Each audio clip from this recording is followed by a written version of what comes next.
Sick and tired of getting ghosted? Let's stop that right in its tracks today. Today, we're going to talk about why people no show you, how you can prevent no shows, what you do when you've been no showed, and give you some tactical and specific emails to send and things you can say. Let's jump in. So, first, people are no showing you because of a couple of reasons. One, they're afraid of hurting your feelings. They don't want to hurt your feelings. That's why your friends last minute say, "Oh, sorry, I can't make it to your party." Two is they are afraid of getting the objection. At this point, everybody's been sold to, and everyone knows that salespeople can handle objections. So rather than saying like, "No, I don't like the product; it's too expensive," and then have to deal with every aftermath of like, "Yeah, but it's actually really worth it," or whatever, it's easier to just say, "Never mind."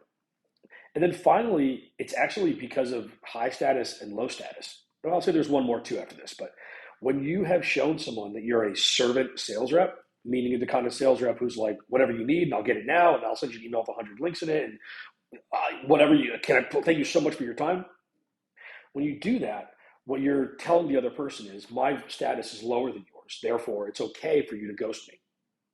It's okay for you to not say hello to people that you're just walking by who have um, lower status because they're just like at a store and they're just like, "Will you please buy me, come into this restaurant or come to this store." It's not weird for you. You don't feel bad about it, just like not saying hello.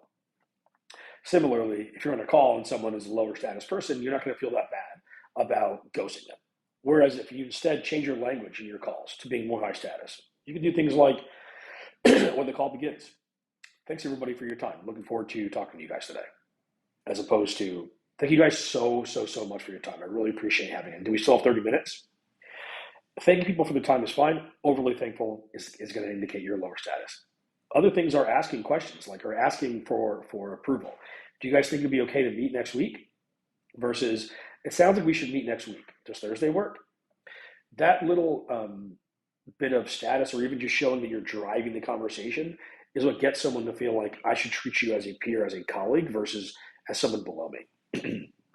The other thing I'll say as a bonus here is people don't want to change. And so the less friction there is for someone to move forward, the better.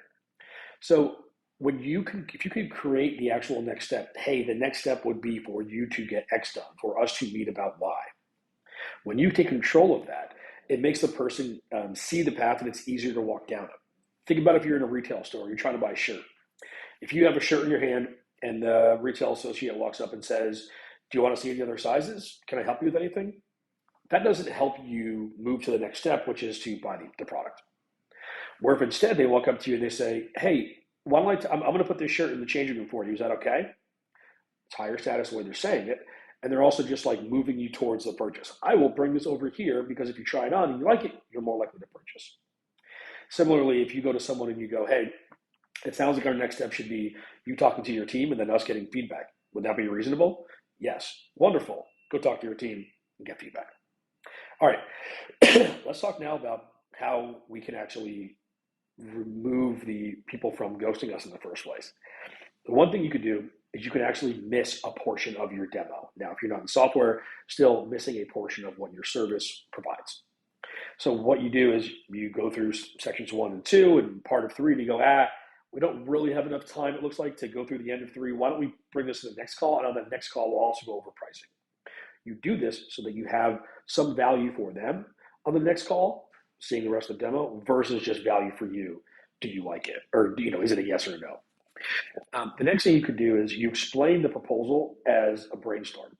So instead of saying, like, on the next call, I'll send you the proposal, to which they follow up with, just email to me.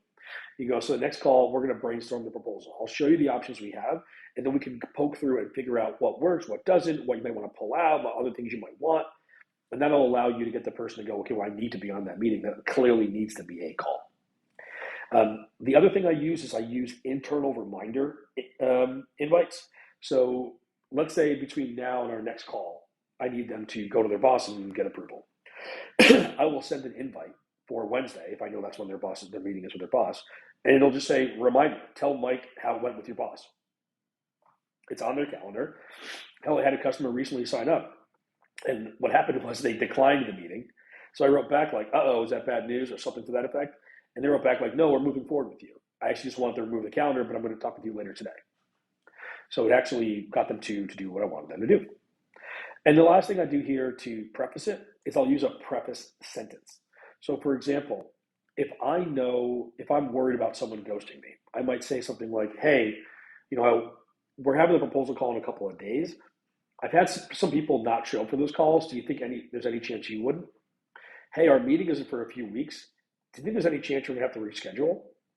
That little preface makes it safe for them to say, yeah, you're probably right, or yeah, I might miss that meeting. Okay. Now let's talk about during the meeting. So if someone in the meeting actually says, you know what, can you just send me an email? Let's not meet. There's two things I might offer them. One is a hard no. Like, I'm actually not going to send over email. What we found is people who want it over email aren't actually as serious. I'm sure you are really serious, but I want to make sure we have the time to actually discuss it face to face. If they push back even more, or if I was too nervous to say that one, I use the win-win technique.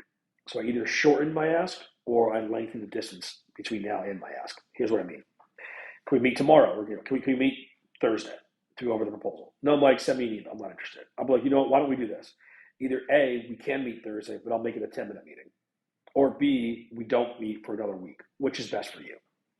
There, I'm taking off the table the idea of I send you the email, and I'm offering two solutions, both of which are not as big as my original ask, a 30-minute meeting on Thursday. It's a win-win for both of us. And because it's just two options, it makes it easier for them to say yes or no. All right. The last thing we do here, what if someone ghosted you? Well, here's what I do. The best email is Tom, or name, space hyphen space. Seems like we moved a bit too quickly here. Sorry for not being on your timeline.